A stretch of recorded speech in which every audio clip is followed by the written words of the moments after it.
Hi, I'm Cicely and welcome to my channel. I am a second year student at Stanford Law School, and I thought that I would share kind of what I spend in a week as a law student in Silicon Valley. Law school is just kind of like a really weird time financially. It's different from college. I think it's different from college even if you've gone straight through, because you really are an adult while being a student. And if you're like me and you've worked beforehand, spending money while you don't really have an income is just goes against everything that I kind of consider to be right, but you have to live. And so I use my financial aid and other sources, and I thought I would just kind of share what spending looks like, because you have to feed yourself. And honestly, a lot of the things in this video will be food. You also, going to Stanford, you also have the kind of addition where Silicon Valley, Palo Alto, this area is one of the most expensive places to live in the country. And some of that is offset by being on campus and things like housing and even free food a lot of the times, but you can't, fully adjust for the fact that we live in this expensive area where gas is expensive, food is expensive, lots of services and things are more expensive than they would be if you were somewhere like Austin.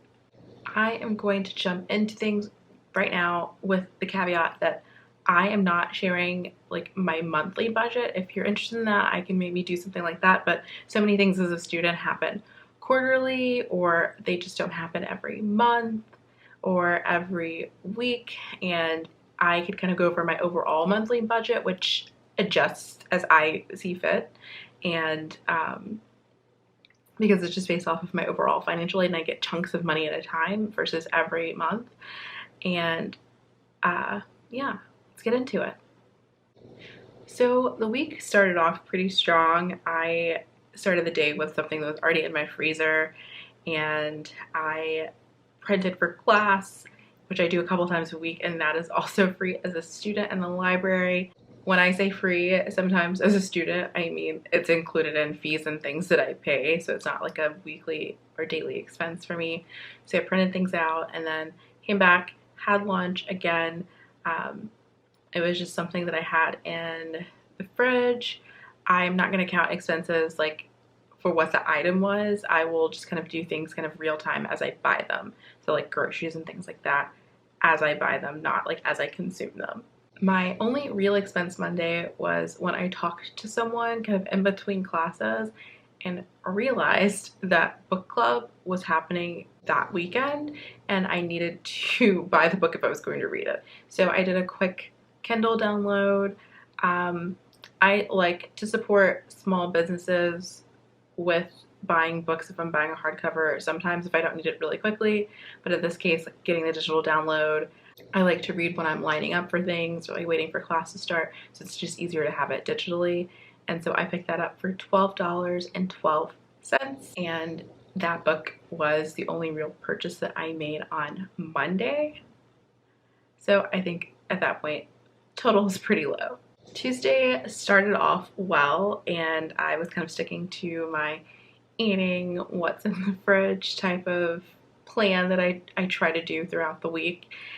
And then I realized that the Sephora sale had started. It happens like twice a year.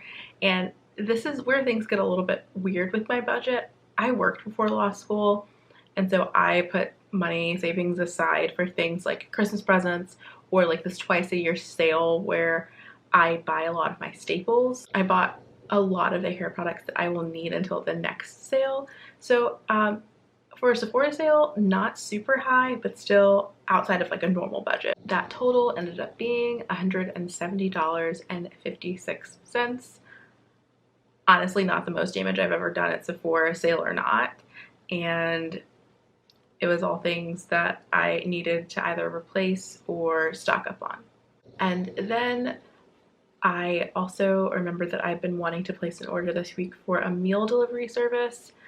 I have been trying to cook a lot less, but like trying to find a balance between not going crazy with my grocery budget or my food budget while also having some easy access to some things. I've been trying like Daily Harvest, and I tried Thistle, and this is the week to try Home Chef. So this was an order placed with like a big, not a huge, a big discount. And so I will be cycling through a few different type of meal delivery services, but I do have like a set amount in my budget every month to spend on different kind of like meal delivery services so that I can just grab and go. With the few items that I got, because they weren't frozen, they're fresh, I don't want to like keep too much in my fridge, and the discount, I ended up spending $19.95 on Home Chef, so not too bad. I consider that a win, and I'll be happy to do these while I'm doing the initial discounts. We'll see how long some of them last once I have to pay full price. Wednesday, I basically didn't do anything that cost money until going to lunch after class, and this was a lunch with my Black Law Students Association family. We'd been meeting to get together for a few weeks, and so before the quarter ended, we decided to meet up for lunch. This specific group is not something that I do a lot, but I do have a standing lunch meeting every other week. So I would say like a Wednesday lunch is pretty typical, maybe not quite as much because I ended up spending $23.53, but I will say that food and social things go together, so it's not completely out of nowhere. And then I went back home, did some studying for a while, and went back out for another kind of social thing. I have kind of like a standing walk and talk coffee meeting with a friend, so kind of like a friend date, and usually that's free because my relatives like to get me Starbucks gift cards, and so we just pick up Starbucks on the way. But we replaced that meeting with drinks with some other people for that Wednesday, and I spent $19.62 on one drink, but that did include the tip, and that's just kind of if you are at like a loungy bar, restaurant, bar type of thing, that's just kind of what drinks costs here. Okay, checking in with the total now that we have included Tuesday and Wednesday's expenses. We've gotten up there a little bit, but I would say all of them except for the lunch that I had on Wednesday are not consistent expenses for me. Like I almost never go out for drinks. Like I'll do things like pregame things on campus, but I usually like prefer to get like my coffee or tea with my gift cards, and Sephora happens twice a year. I feel like I redeemed myself a little bit on Thursday because I ate at home, didn't have like a reason to do like a social type of meal thing or drinks or anything like that, so I spent nothing, and that felt really good. And I would say like it's pretty typical. There are days that I just go to class, go to meetings, go home, eat what I have. On Friday, we got a little bit spendy, or a lot of it spendy again. I went on a kind of class trip to the San Francisco Museum of Modern Art, and I got a ride with someone in class, and so that was free.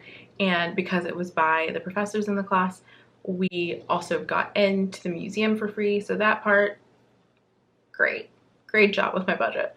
But because going into the city isn't actually that common, like it's kind of a special things, or if you want to do something specific or like a planned kind of weekend activity, we figured why not get dinner while we were in the city. The friends and I that were going to dinner all ended up really liking Moroccan food. So we went to the Berber restaurant, which is dinner and a show. So there's a fixed price menu, and we got that for the early showing as well as some drinks. So the total for that ended up being $163.79. Special occasion, honestly, also outside of kind of my weekly, monthly typical budget. And then we took an Uber back, and my part of the Uber was $19.37. Not bad, especially considering I have taken the Uber back by myself a little bit later at night, and it can get a little bit more expensive. Saturday after my spendy Friday, I basically did some studying, some cleaning up, things like that. Didn't really go out aside from walks and stuff, so I spent absolutely nothing, and it was needed after that Friday. And then that brings us to Saturday, and I didn't do a lot during the day, had lunch at home, and then went to book club where the snacks were free. And after book club, I grabbed dinner at Shake Shack. This is kind of a ritual for me. I do it like about twice a month. I'll go on a Sunday. I don't usually get a milkshake, and I also went up on right now they have Parmesan fries, so I got a little bit more spending than I did because I got a drink, a shake, the Parmesan fries, and my burger. But like I said, it's my Friday ritual. I think it usually comes out to be more like $16, but Sunday it was $22.44. So with all of those days, and especially the spending days, that brings us to a grand total of $451.38. I'm sure everyone says that that is not typical, and I'm not gonna go that far and to say that like I never spend that much in a week, but like I wouldn't say it happens every month, and I definitely don't run into big expenses every week. So that is everything that I spent in a week. I kept it completely honest, even though I definitely wanted to leave out the things that don't actually happen every week, but it's a good view. It kind of like you can always expect the unexpected, and leaving room in your overall budget for things and for fun, because law school is a lot. So I know I mentioned at the beginning that I'm happy to kind of talk about things like financial aid, budget, overall, like housing costs in the area, and I will if you want. But otherwise, that is all for this video, and I will see you next time.